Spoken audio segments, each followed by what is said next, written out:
이 집은 내 남편이 번 돈으로 산 거야. 니네 덕분에 산 게 아니야. 오히려 니네가 내 덕 본 거지. 10년간 공짜로 살면서 나를 가정부처럼 부려먹었잖아. 며느리는 할 말을 잃었습니다. 변호사가 내용 증명 보낼 거야. 6개월 안에 안 갚으면 법적 조치 들어간다. 뭐라고요? 네가 빌려간 돈 통장 이체 내역 다 있어. 증거 충분해. 자그마치 7천만 원이야. 안녕하세요. 며느리 휴대폰에 저장된 제 이름은 똥보알 망구였습니다. 추석 명절 40년을 함께 살아온 가족 앞에서 그 이름을 본 순간 제 인생이 한순간에 무너지는 것 같았습니다. 25억짜리 강남 아파트 주인이면서도 저는 그 집에서 공짜 가정부였습니다. 며느리에게 7천만 원을 빌려주고도 저는 똥보알 망구였습니다. 75세, 많은 분들이 이제 와서 뭘 하겠어 라고 말하는 나이입니다. 하지만 저는 달랐습니다. 그날 이후 저는 제 인생에서 가장 큰 결정을 내렸습니다.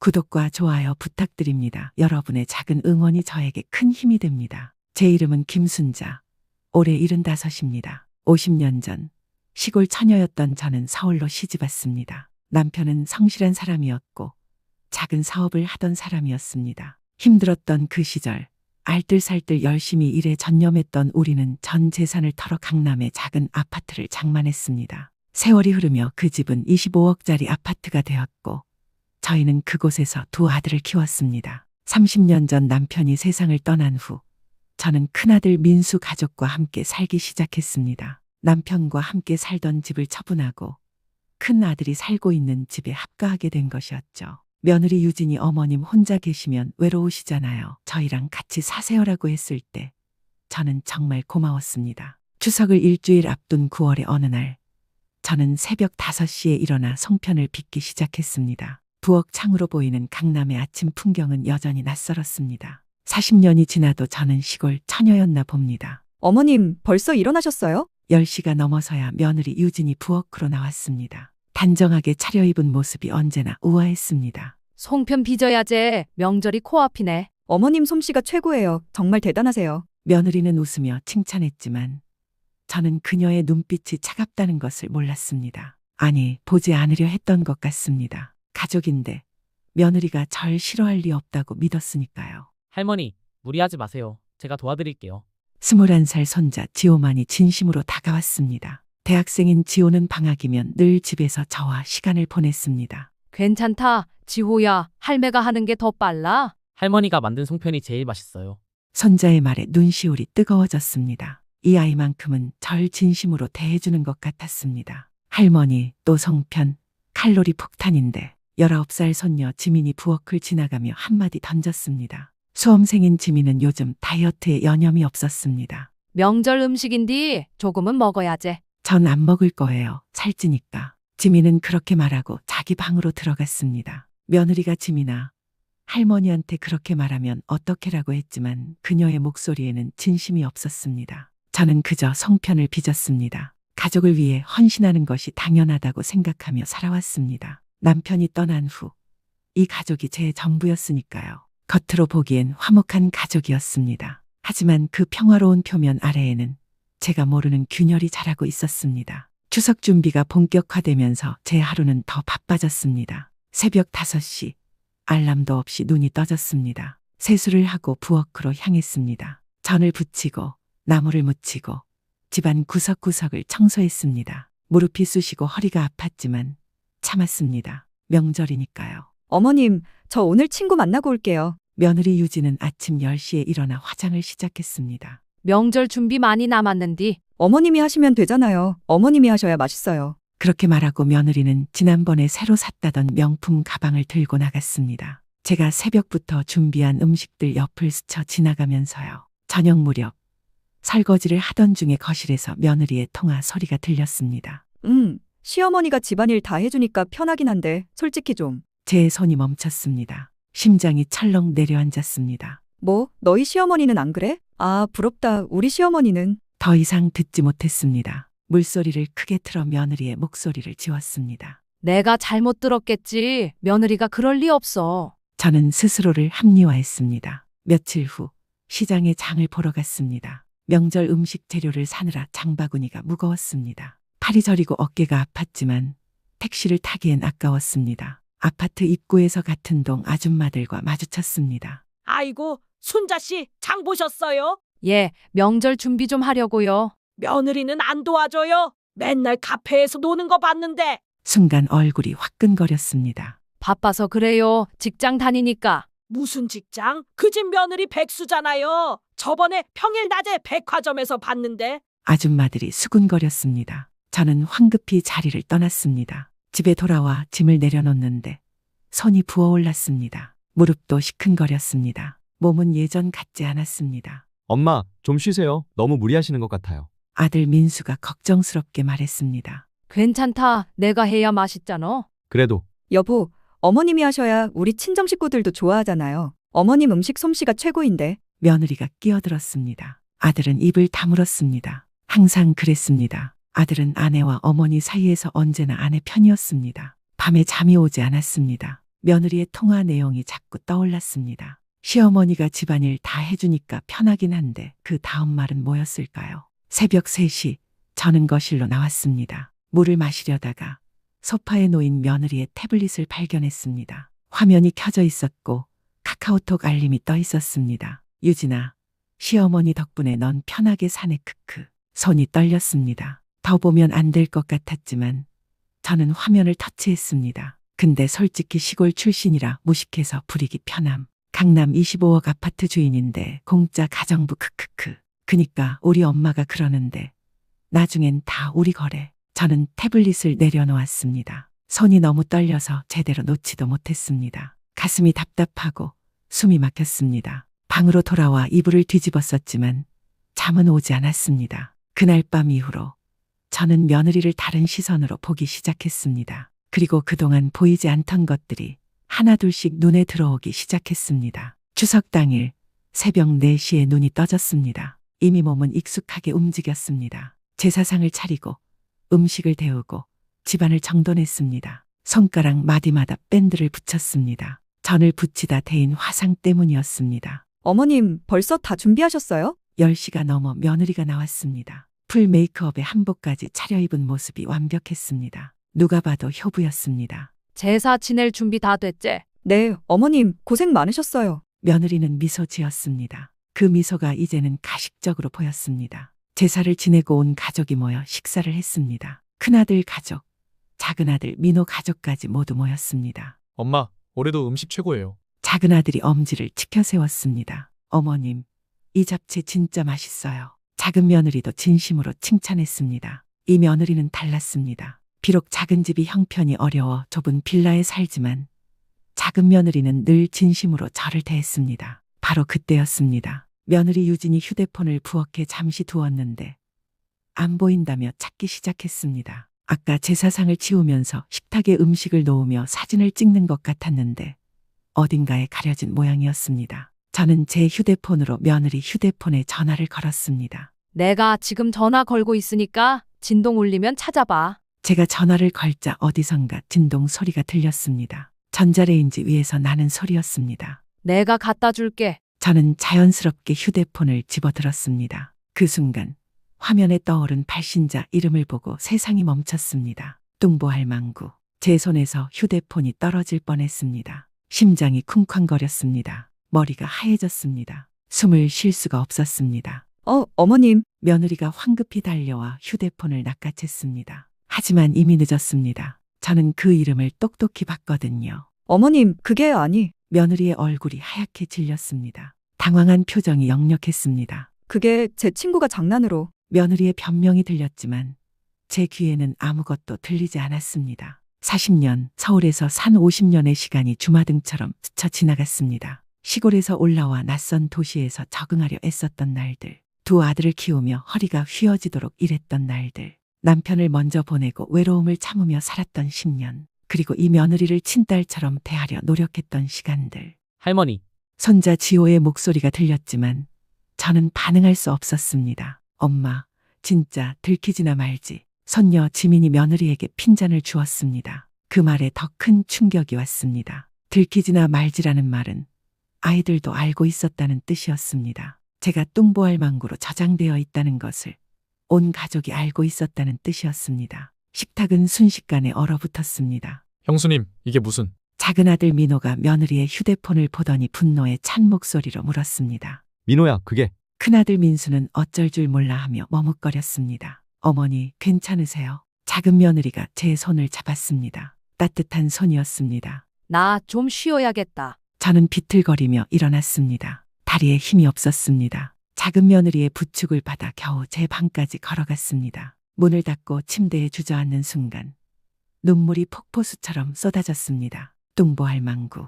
75년 인생에서 가장 큰 배신감이었습니다. 남편을 잃었을 때보다 부모님을 여의었을 때보다 더 큰 아픔이었습니다. 사랑하는 가족에게 배신당한 아픔, 믿었던 며느리에게 무시당한 슬픔, 10년간 함께 살면서 단 한 번도 진심을 받지 못했다는 깨달음. 저는 이불을 뒤집어 쓰고 목 놓아 울었습니다. 75세 할머니의 울음은 그 누구도 위로해 줄 수 없었습니다. 방문 밖에서 며느리와 아들의 다투는 소리가 들렸습니다. 당신이 어머니한테 어떻게 그럴 수 있어? 나도 모르게 그렇게 저장됐어. 일부러 그런 거 아니라고. 일부러가 아니면 뭐야? 그게 당신 진심이잖아. 어머니가 내 휴대폰 볼 일도 없고 실수잖아. 당신이 평소에 어머니를 어떻게 생각했으면 그렇게 저장할 수 있어?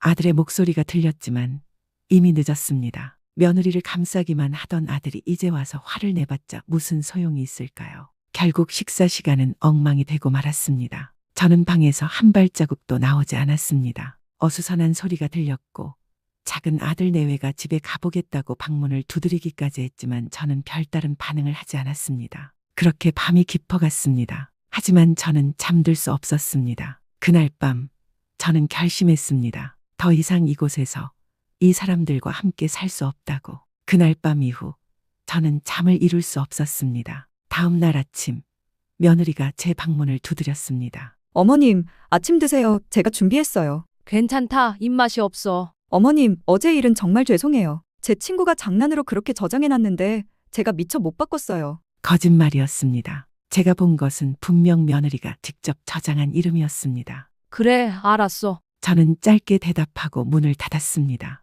더 이상 며느리의 변명을 듣고 싶지 않았습니다. 그날부터 저는 조용히 관찰하기 시작했습니다. 그동안 보지 않으려 했던 것들을 이제는 똑똑히 보기로 했습니다. 손자 지호가 며느리 몰래 저를 찾아왔습니다. 할머니, 괜찮으세요? 응, 지호야, 할매는 괜찮아. 할머니, 이거 보여드려야 할지 말지 고민했는데.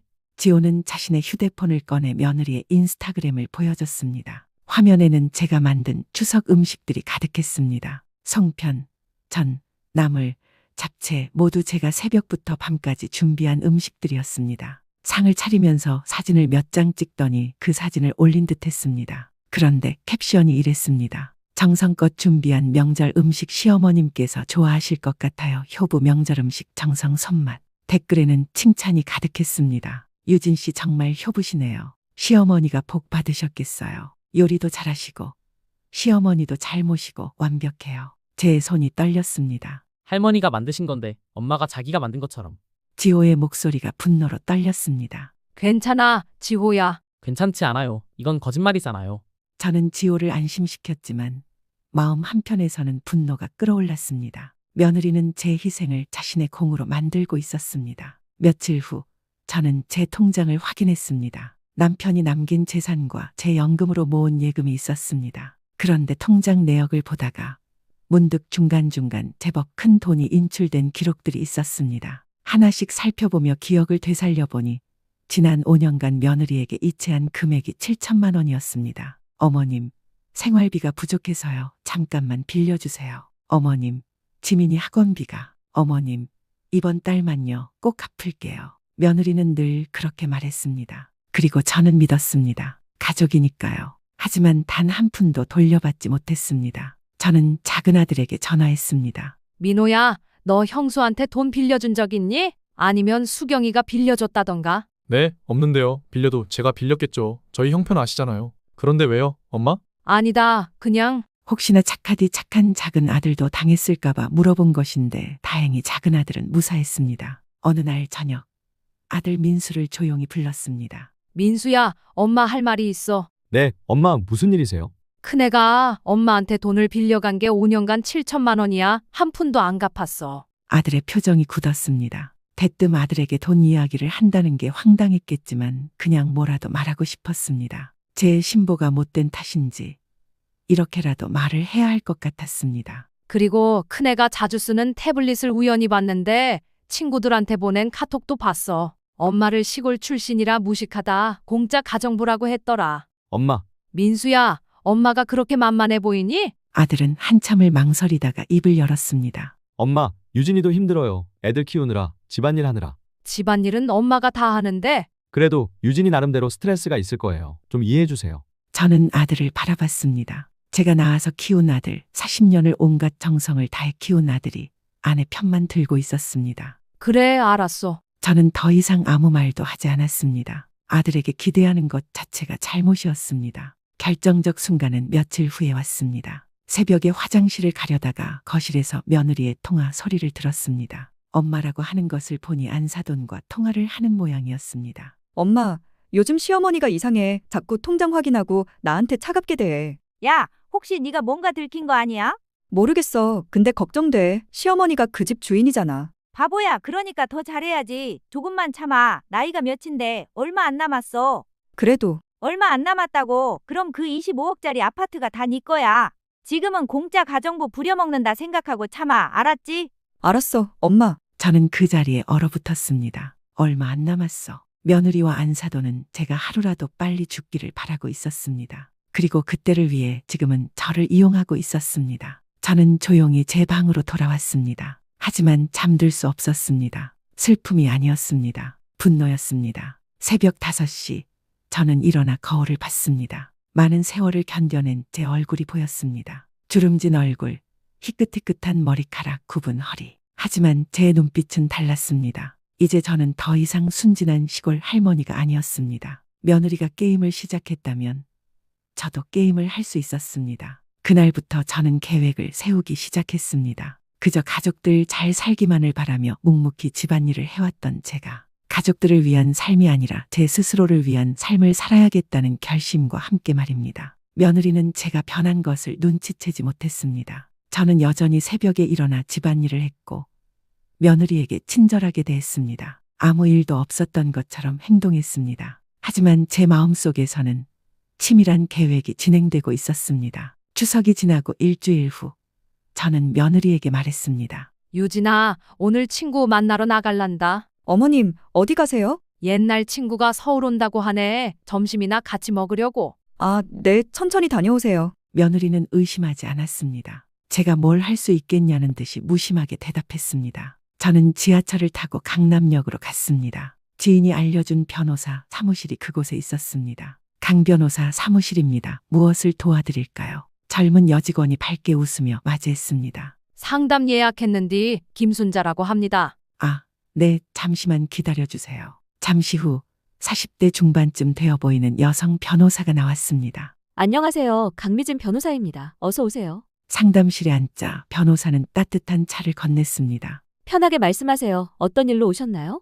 저는 숨을 깊이 들이쉬고 그동안 있었던 일들을 차분하게 설명했습니다. 며느리 휴대폰에 저장된 이름, SNS의 거짓말, 7천만 원의 빚, 카톡 대화 내용, 그리고 며느리 친정어머니와의 통화까지. 변호사의 표정이 점점 굳어졌습니다. 할머님, 이건 명백한 경제적 착취입니다. 게다가 정서적 학대까지 포함되어 있어요. 저는 그냥 조용히 떠나고 싶어요. 법정 싸움 같은 건 하고 싶지 않습니다. 물론 할머님 뜻을 존중하겠습니다. 하지만 최소한 빌려주신 7천만 원은 회수하셔야 해요. 그래도 제가 빌려주겠다고 해서 건네준 돈들인데 따지고 들면 어떡하죠? 그냥 주신 게 아니라 빌려주신 거고 며느님이 갚겠다고 하셨잖아요. 그럼 응당 받아야죠. 변호사는 차근차근 설명했습니다. 첫째, 강남 아파트는 할머님 명의시죠? 그럼 언제든 처분하실 수 있습니다. 며느리나 아들의 동의가 필요 없어요. 그게 가능합니까? 네, 할머님 단독 명의니까요. 둘째, 빌려주신 7천만 원은 차용증이 있나요? 없습니다. 그냥 가족이니까 말로만 했습니다.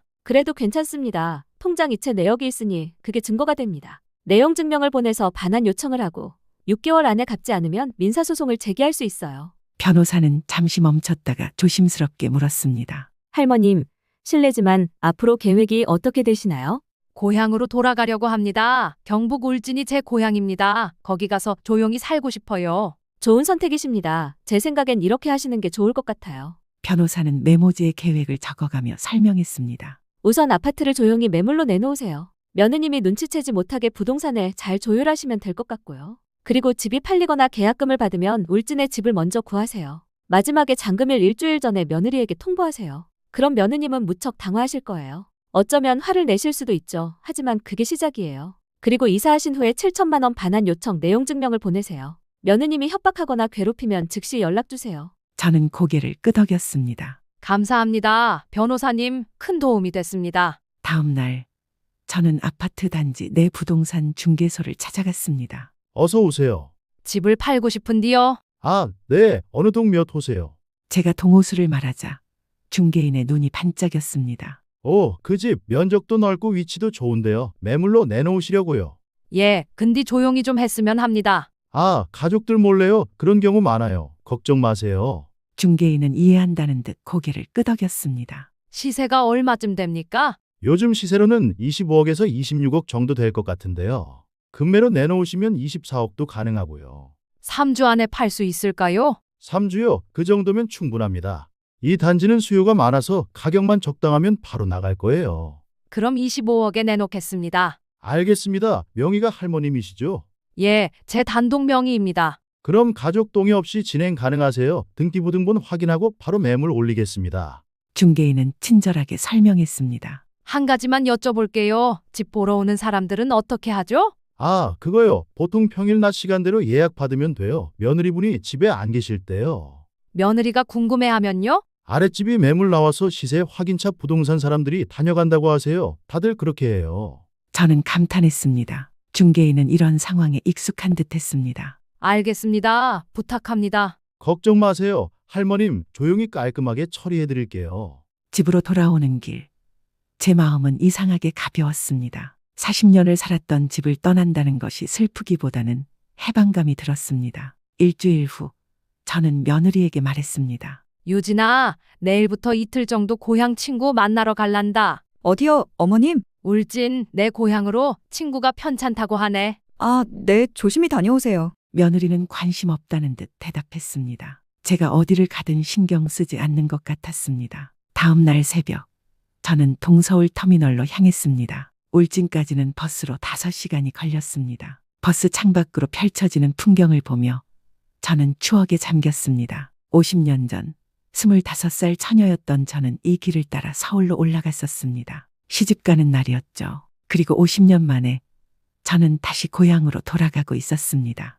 울진입니다. 내리실 분은 짐 챙겨주세요. 버스에서 내리자 바닷바람이 얼굴을 스쳤습니다. 짠내 나는 바람, 그리운 냄새였습니다. 순자야, 여기 있다. 멀리서 손을 흔드는 사람이 보였습니다. 제 어린 시절 친구였습니다. 영수가. 저희 두 사람은 서로를 껴안고 한참을 울었습니다. 내 동무 맞네. 진짜 왔네.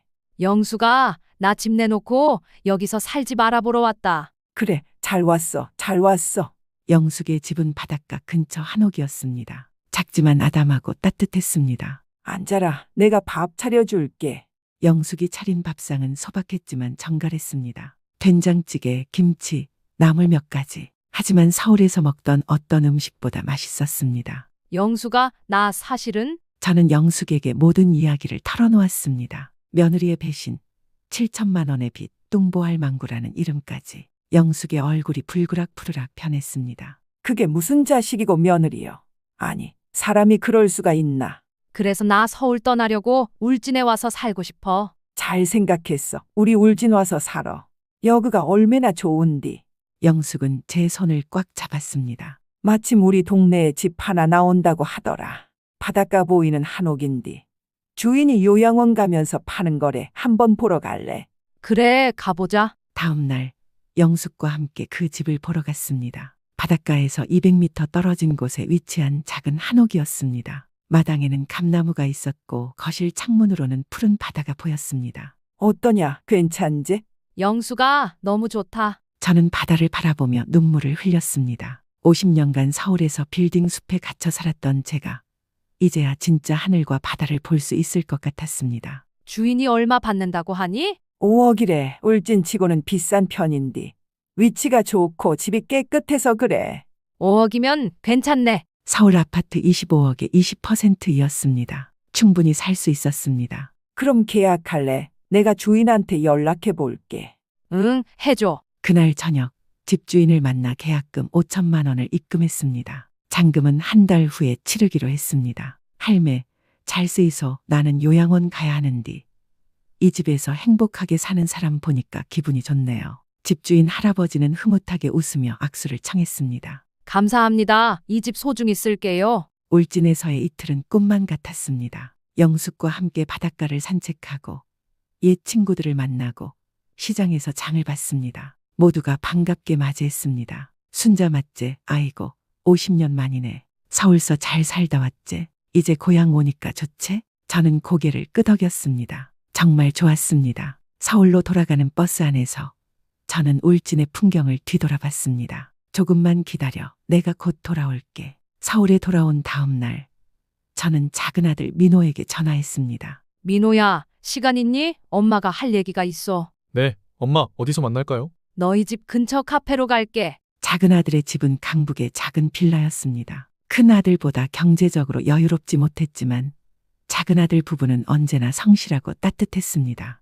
카페에서 만난 민호는 걱정스러운 표정이었습니다. 엄마, 무슨 일이세요? 추석 때 일 때문에 그러세요? 그것도 있고 엄마가 큰 결정을 내렸어. 저는 차분하게 계획을 설명했습니다. 강남 아파트를 팔 것, 울진으로 이사 갈 것, 형수에게 빌려준 돈을 받아낼 것. 민호의 눈이 점점 커졌습니다. 엄마, 진짜 그러실 거예요? 응, 이미 아파트는 매물로 나갔어. 울진 집도 계약했고. 엄마, 저희 집이 좁아서 모시지 못해 정말 죄송했어요. 그래서 형님 집에 계셨는데. 민호의 목소리가 떨렸습니다. 아니다. 네 형네 집이 더 넓고 좋아서 간 거였어. 근데 이제 엄마가 편하게 살고 싶어서 가는 거야. 형수님이 정말 그렇게까지 했어요? 응, 너도 그날 봤잖아. 근데 이건 네 형네 문제고 엄마는 그냥 조용히 떠날 거야. 그래도 형이나 형수님이 가만히 있을까요? 갑자기 나가라고 하면. 어차피 내 명의로 된 집이잖니. 한두 살 먹은 어린애들도 아니고 자기들 몸니 일집 하나 정도는 구할 수 있겠지. 내가 내 집 팔겠다는데 무슨 상관이야. 그동안 돈 안 받고 살게 해준 것도 감지덕지 해야지. 민호는 한참을 고민하다가 물었습니다. 엄마, 제가 도와드릴 것 있으세요? 니는 신경 쓰지 마. 엄마가 다 알아서 할게. 대신. 네? 가끔 울진에 놀러 와줘. 니네 가족이랑. 민호의 눈가가 붉어졌습니다. 엄마, 당연하죠. 명절 때마다 울진으로 갈게요. 엄마 편하시게 모실게요. 고맙다, 민호야. 작은 아들과 헤어지며 저는 안도감을 느꼈습니다. 적어도 작은 아들만큼은 제 편이었습니다. 일주일 후 손자 지호가 제 방을 조용히 두드렸습니다. 할머니 들어가도 돼요? 그래, 들어와. 지호는 제 방에 들어와 문을 닫고 조심스럽게 물었습니다. 할머니 집 파신다는 거 사실이에요?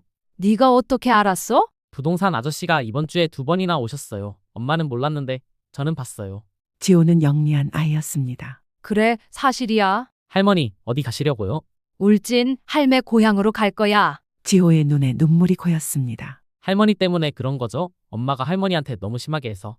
지호야, 네 잘못 아니야. 저는 손자를 끌어안았습니다. 할매는 네가 자랑스러워. 이 집에서 네만 할매를 진심으로 대해줬어. 할머니 저도 따라갈게요.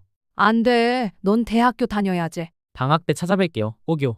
그래, 약속하자. 저는 지호의 머리를 쓰다듬었습니다. 지호야, 네 엄마를 미워하지는 마라. 사람은 누구나 실수를 해. 근디 할매는 더 이상 여기서 살 수 없어. 이해하제? 네, 할머니 이해해요.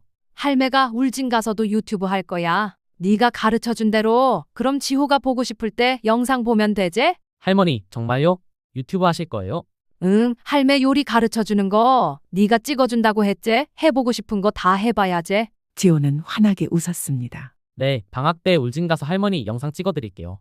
손자와의 약속은 제게 새로운 희망이 되었습니다. 아파트 계약이 완료된 것은 2주 후였습니다. 매수자는 젊은 부부였습니다. 아이가 둘 있었고 강남 학군을 위해 이사 온다고 했습니다. 할머님, 집 정말 잘 관리하셨네요. 고맙습니다. 잘 쓰이소. 계약금 2억 5천, 잔금은 2주 후에 치르기로 했습니다. 이제 며느리에게 말해야 할 시간이 다가왔습니다. 하지만 그 전에 저는 40년간의 짐을 정리해야 했습니다. 밤에 며느리와 아들이 잠든 후 저는 조용히 제 방에 짐을 정리하기 시작했습니다. 옷장에는 50년 치옷이 가득했습니다. 대부분 버리기로 했습니다. 새로운 시작에는 새 옷이 필요했습니다. 서랍장에는 남편의 유품이 있었습니다. 결혼반지, 시계, 사진들, 이것들은 챙기기로 했습니다. 앨범을 펼치니 아이들 어렸을 때 사진이 나왔습니다. 민수와 민호가 웃고 있는 사진, 그때는 정말 행복했습니다. 어머니, 뭐 하세요? 며느리가 문을 열고 들어왔습니다. 아, 짐 좀 정리하고 있어. 어머님, 뭐 버리시게요? 제가 도와드릴게요. 괜찮아. 혼자 할 수 있어. 저는 단호하게 말했습니다. 며느리는 잠시 머뭇거리다가 나갔습니다. 제가 달라진 것을 느낀 것 같았지만 확신하지는 못하는 듯했습니다. 일주일 동안 저는 조금씩 짐을 정리했습니다. 큰 짐은 이미 울진 집으로 보냈습니다. 며느리 몰래 작은 아들의 도움을 받아서요. 이제 제 방에는 꼭 필요한 물건만 남았습니다. 그리고 D-Day가 다가왔습니다. 아파트 잔금일이 일주일 앞으로 다가왔습니다. 저는 변호사와 함께 모든 서류를 점검했습니다. 등기 이전 서류, 통장, 인감증명서, 모든 것이 준비되었습니다. 할머님, 일주일 후면 25억이 할머님 통장으로 들어옵니다. 그럼 그날 바로 며느리분께 통보하실 거죠? 예, 그날 아침에 말할 겁니다. 혹시 며느리분이나 아드님이 법적 조치를 취하려 할 수도 있어요. 하지만 걱정 마세요. 집은 할머님 명의고 할머님께서 임의로 처분하신 건 전혀 문제 없습니다. 감사합니다, 변호사님. 집으로 돌아오는 길, 제 마음은 무거우면서도 가벼웠습니다. 그날 저녁, 며느리가 이상한 낌새를 느낀 듯 물었습니다. 어머님, 요즘 자주 외출하시네요. 어디 아프신 거 아니에요? 아니야, 친구들 좀 만나고 다니는 거야. 아, 그래요? 근데 어머님, 요즘 집에 부동산 사람들이 자주 오는 것 같던데. 심장이 철렁했지만 저는 침착하게 대답했습니다. 아, 그거? 아랫집 박 씨가 집 판다고 하더라. 그런데 박 씨가 길게 왜 여행을 가서 구조 비슷한 우리 집 보여준 거야? 시세 알아보려고 부동산 사람들이 다녀가나 봐. 아, 그렇구나. 깜짝 놀랐잖아요. 며느리는 안도하는 듯했습니다. 하지만 저는 알았습니다. 며느리가 불안해하고 있다는 것을. 잔금일이 닷새 앞으로 다가왔습니다. 이사업체와 최종 계약을 했습니다. D-Day 아침 8시에 트럭이 올 것입니다. 큰 아들네와 살다 보니 제 방에 있던 짐만 빼가면 되는 일이라 큰 트럭이 필요하지 않았고 옷가지와 쓰던 물건 몇 개를 가져가야 했기에 1톤 트럭 한 대가 오기로 했습니다. 울진 집은 이미 가구가 다 들어갔습니다. 작은 아들과 손자 지호가 도와줘서 침대, 식탁, 소파까지 모두 준비했습니다. 어머님, 정말 예쁜 집이에요. 바다도 보이고. 작은 며느리가 사진을 보내왔습니다. 고맙다. 니네 덕분이야. 엄마, 이사하는 날 저희도 갈까요? 엄마 옆에 있어 드릴게요. 아니다. 엄마 혼자 할 수 있어. 니네는 울진에서 기다려라. 저는 이 일을 혼자 끝내고 싶었습니다. 잔금일 사흘 전 며느리의 의심이 깊어졌습니다. 어머님, 요즘 왜 이렇게 방문을 잠그고 계세요? 그냥 편해서. 그리고 짐이 많이 줄어든 것 같은데요. 옷장도 텅텅 비었고. 오래된 옷들 정리했어. 기부하고. 아, 그래요. 며느리는 의심스러운 눈빛으로 저를 봤지만 확신하지 못했습니다. 그날 밤 저는 며느리와 아들의 대화를 들었습니다. 여보, 어머니 요즘 이상하지 않아? 무슨 소리야? 자꾸 외출하시고 짐도 정리하시고 혹시 우리 집 나가시려는 거 아니야? 설마 엄마가 어디 가시겠어? 여기 말고 갈 데가 어디 있어? 아들의 목소리에는 확신이 가득했습니다. 저를 과소평가하고 있었습니다. 그래도 나 불안해. 요즘 유튜브만 봐도 알 수 있어. 자식들이랑 살기 싫다고 집 팔고 고향으로 가버리거나 그런 거. 괜찮아. 엄마는 우리 없이 못 사셔. 그 말을 듣는 순간 저는 이를 악물었습니다. 두고 봐라. 내가 너희 없이도 잘 살 수 있다는 걸 보여주마. 잔금일 하루 전날 밤이었습니다. 저는 마지막 짐을 정리하며 50년의 삶을 떠올렸습니다. 이 집에서의 추억들, 아이들을 키우던 시절, 남편과 함께 웃던 순간들, 손주들이 태어났을 때의 기쁨, 모두 소중한 기억들이었습니다. 하지만 이제 떠날 시간이었습니다. 밤 11시, 저는 마지막으로 집안을 둘러봤습니다. 거실, 부엌, 베란다, 모든 곳에 제 흔적이 남아 있었습니다. 안녕. 그리고 고마웠어. 저는 작게 속삭였습니다. 내일이면 새로운 삶이 시작됩니다. 아침 6시, 저는 평소보다 일찍 일어났습니다. 세수를 하고 단정하게 옷을 입었습니다. 오늘은 특별한 날이니까요. 7시, 며느리와 아들이 출근 준비를 시작했습니다. 7시 30분, 현관에서 인사를 나눴습니다. 어머님, 저희 출근할게요. 그래, 조심해서 다녀와라. 며느리가 문을 열려는 순간 아래에서 큰 트럭이 올라오는 소리가 들렸습니다.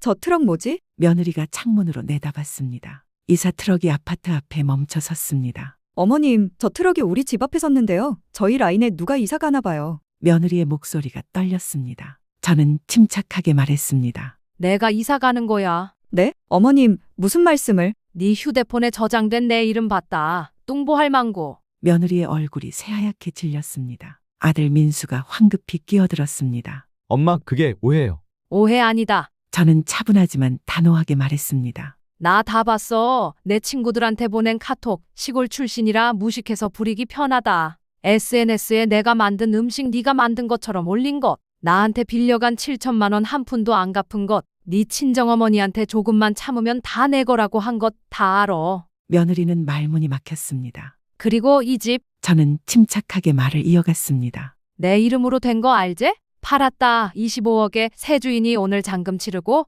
2주 후에 들어온다. 폭탄 선언이었습니다. 어머님, 그게 무슨 말씀이세요? 며느리가 비명을 질렀습니다. 이 집을 팔다니 저희는 어떡하라고요? 저희 살 곳은요? 그건 니네 문제다. 저는 냉정하게 대답했습니다. 며느리는 제 앞에 무릎을 꿇었습니다. 어머님, 제가 잘못했어요. 정말 죄송해요. 다시는 안 그럴게요. 제발 집 팔지 마세요. 하지만 저는 흔들리지 않았습니다. 일어나라. 무릎 꿇는다고 해결될 일이 아니야. 어머님, 제발요. 저희 어디 가서 살아요? 전세금도 없고 집값도 비싼데. 50년 전에 나도 똑같았어. 시골에서 올라와서 남편이랑 단칸방에서 시작했어. 니네도 할 수 있어. 아들 민수가 끼어들었습니다. 엄마, 그래도 우리가 가족인데 이렇게까지 하실 건 없잖아요.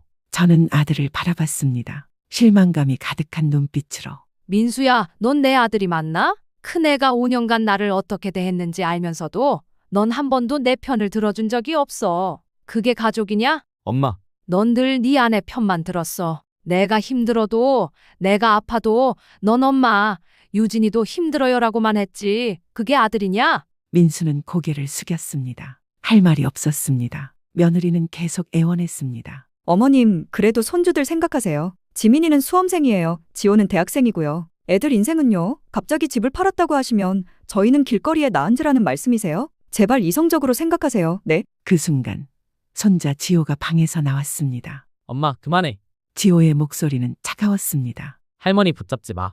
할머니가 엄마한테 얼마나 실망하셨는지 알아? 지호야, 너까지. 나 할머니가 우는 거 봤어. 추석날 밤에 할머니가 혼자 방에서 우시는 거 엄마 때문이었어.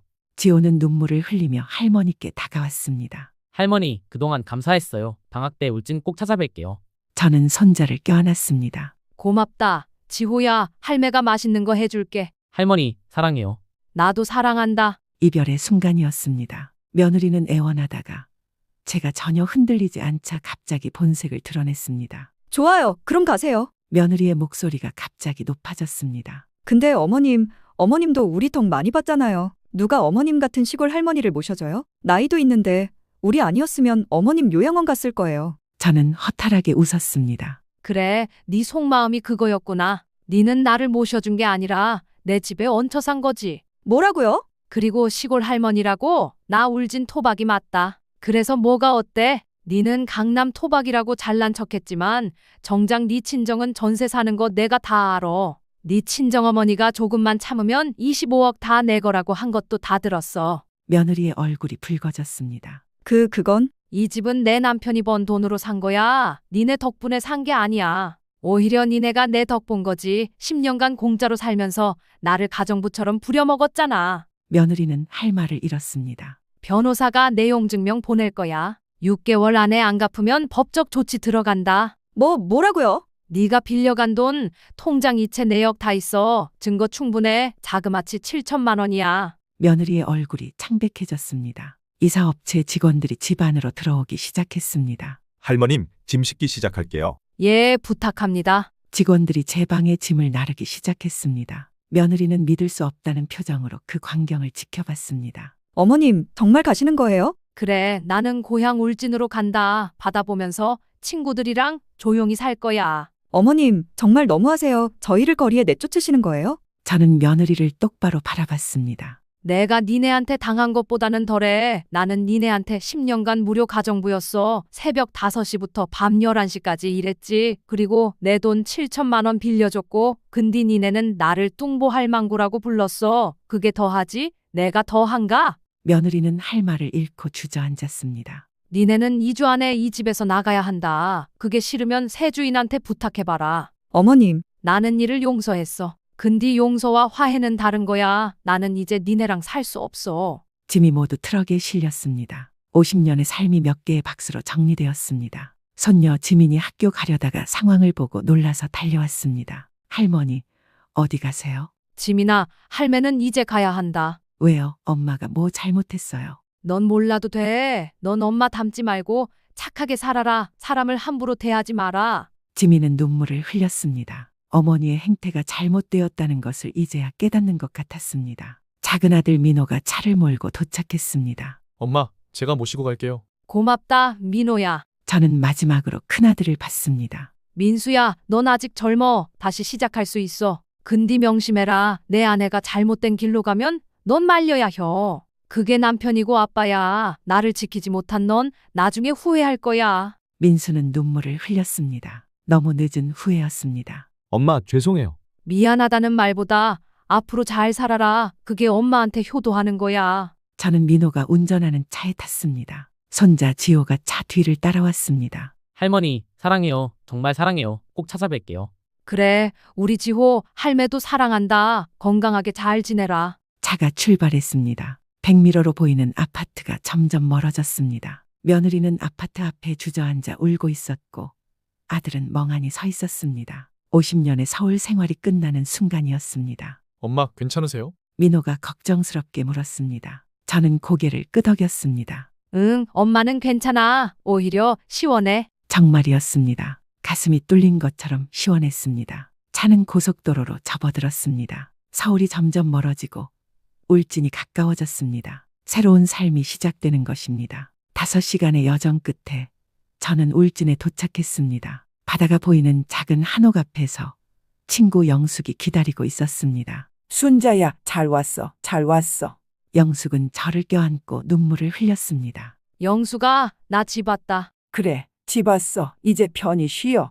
집 안으로 들어가니 작은 며느리와 작은 아들이 이미 와서 청소를 해놓았습니다. 어머니, 어서 오세요. 집 정리 다 해놨어요. 고맙다. 니네 덕분이야. 집은 작지만 아늑했습니다. 거실 창문으로는 푸른 바다가 보였고 마당에는 감나무가 서 있었습니다. 엄마, 이 방이 엄마 방이에요. 침대도 새로 샀어요. 방으로 들어가니 새 침대와 옷장, 화장대가 놓여 있었습니다. 너무 좋다. 정말 고맙다. 엄마, 저희는 이제 갈게요. 편히 쉬세요. 그래, 조심해서 가라. 작은 아들 가족이 떠나고 저는 혼자 집을 둘러봤습니다. 50년을 살았던 강남 아파트보다 훨씬 작았습니다. 하지만 이곳이 더 따뜻했습니다. 순자야, 저녁 먹으러 와. 영숙이 불렀습니다. 첫 저녁은 영숙의 집에서 먹었습니다. 영숙이 끓인 된장찌개와 겉절이, 고등어구이와 살짝 데쳐낸 차돌박이와 쌈채소까지 정성 가득한 한상이었습니다. 순자야, 이제 편히 살아. 아무도 네 눈치 안 봐도 돼.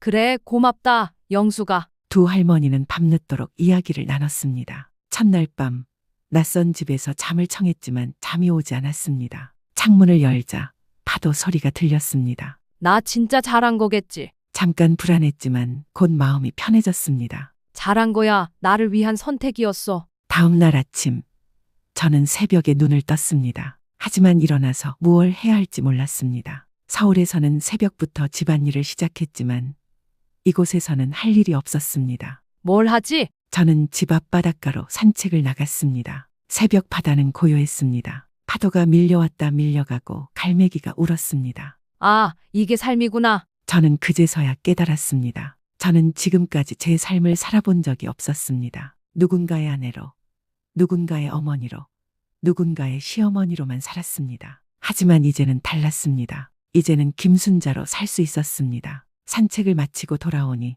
영숙이 기다리고 있었습니다. 순자야, 동네 회센터 가자. 사람들한테 인사시켜줄게. 회센터에는 동네 어르신들이 모여 있었습니다. 순자 씨제, 어서 오소.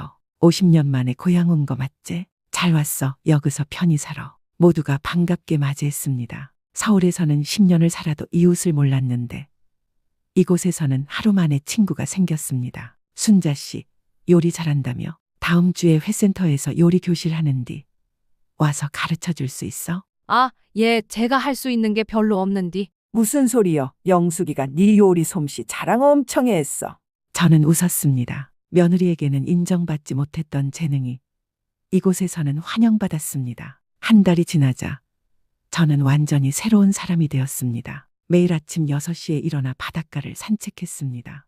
7시에 집에 돌아와 간단한 아침을 먹었습니다. 8시에는 작은 텃밭을 가꿨습니다. 순자야, 상추가 잘 자라네. 이웃 할머니가 담 너머로 인사했습니다. 그러게요. 여그 땅이 좋은가 봐요. 10시에는 회센터에 가서 어르신들과 시간을 보냈습니다. 요리도 가르치고 윷놀이도 하고 이야기도 나눴습니다. 점심은 영숙과 함께 먹었습니다. 순자야, 네 얼굴이 밝아졌다. 그래? 응, 서울 있을 때는 어두웠는데 지금은 환해.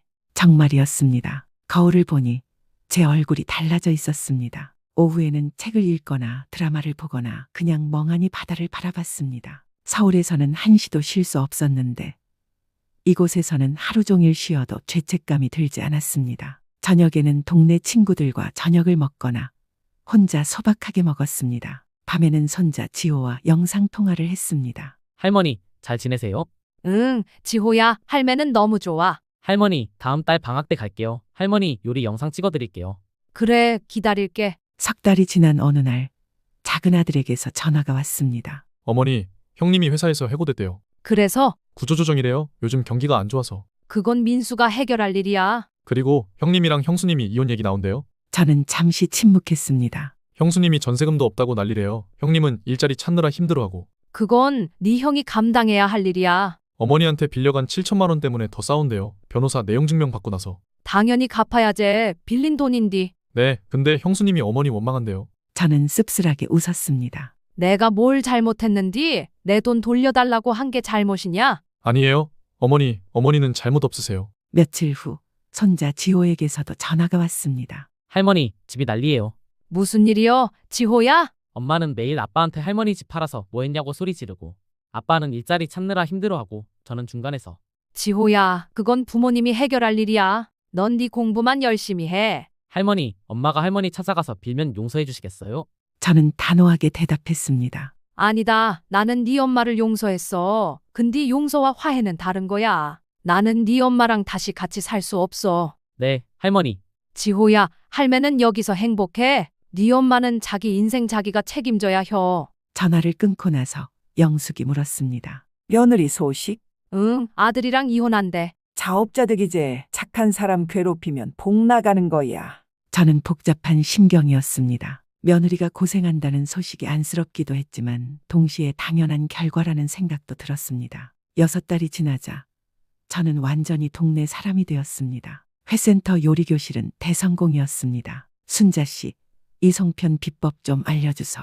허허, 그냥 정성껏 하는 거요. 반죽할 때 뜨거운 물로 익반죽하고 손은 너무 많이 넣지 말고. 어르신들이 열심히 메모했습니다. 순자 씨 덕분에 내 손자가 송편 맛있다고 하네. 우리 며느리가 순자 씨한테 배우라고 하더라. 며느리에게는 인정받지 못했던 제 요리가 이곳에서는 모두에게 사랑받았습니다. 어느 날 손자 지호가 방학을 맞아 울진에 왔습니다. 할머니.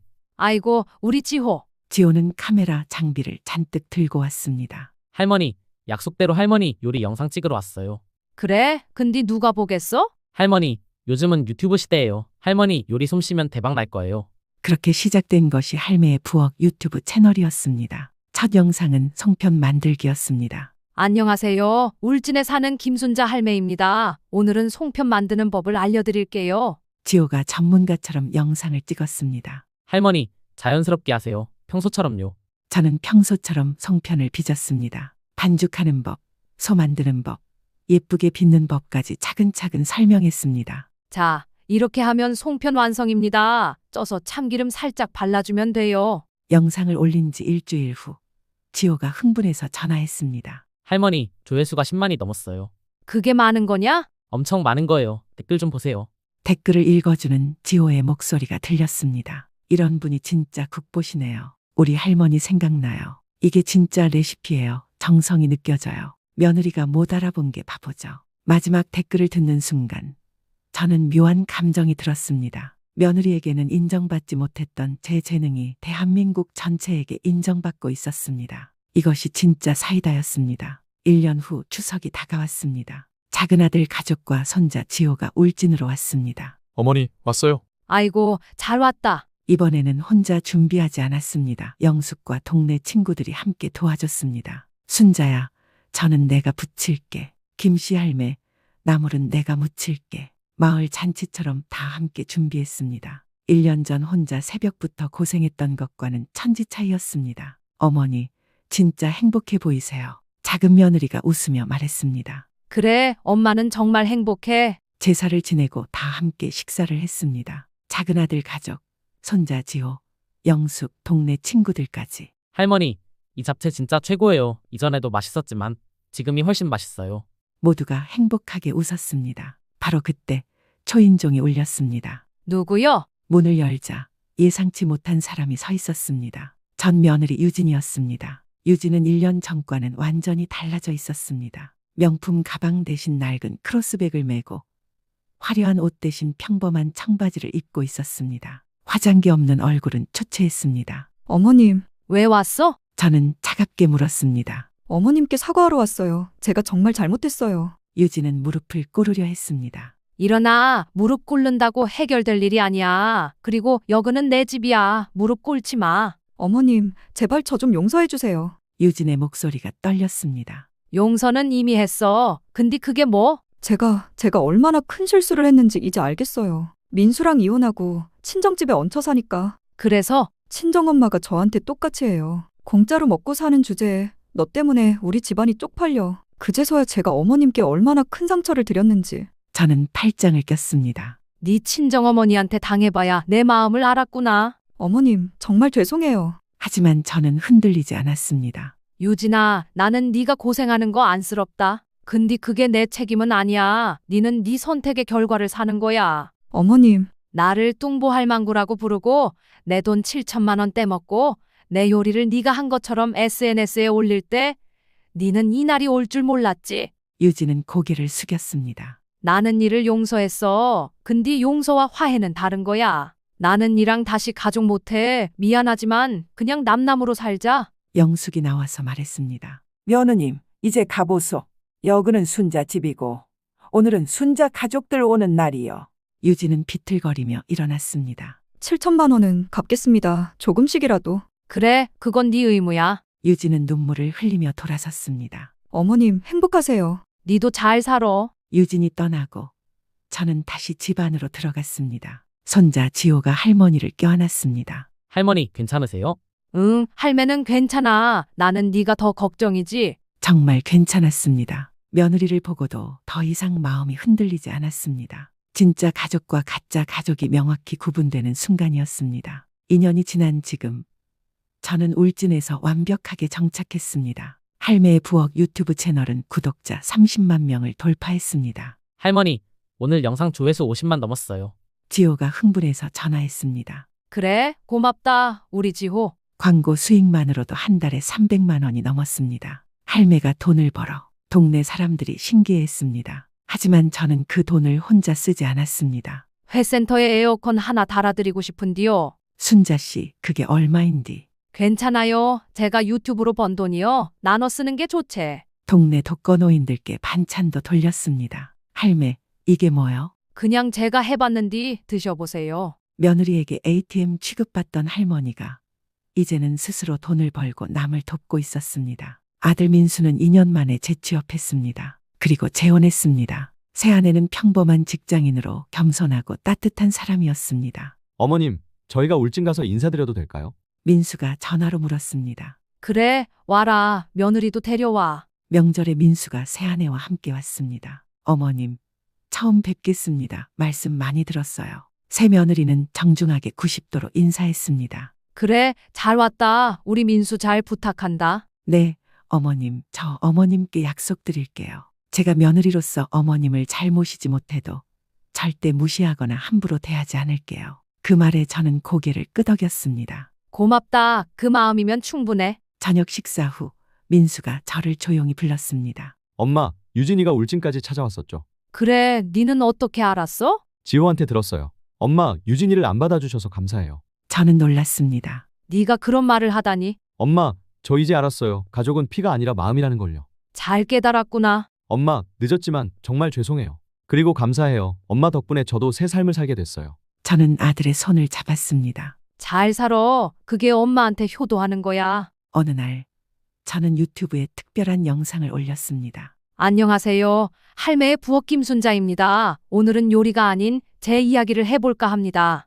저는 카메라 앞에서 담담하게 말했습니다. 2년 전 저는 며느리 휴대폰에서 제 이름이 뚱보할망구로 저장된 걸 봤어요. 영상은 금방 조회수가 폭발했습니다. 10만, 20만, 50만. 댓글에는 응원이 가득했습니다. 할머니 너무 멋있으세요. 용기에 박수 보냅니다. 저도 시어머니한테 잘해야겠어요. 나이는 숫자일 뿐이네요. 할머니가 증명하셨어요. 75세의 새 인생이라니 저도 용기 얻어요. 어느 가을날 저녁, 저는 바닷가에 앉아 일몰을 바라봤습니다. 영숙이 옆에 앉았습니다. 순자야, 행복하지?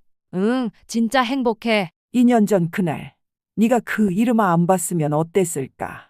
저는 웃었습니다. 나는 아직도 서울에서 하녀로 살고 있었겠지. 그날이 내 인생 최고의 날이야. 맞아, 때론 배신이 축복이지.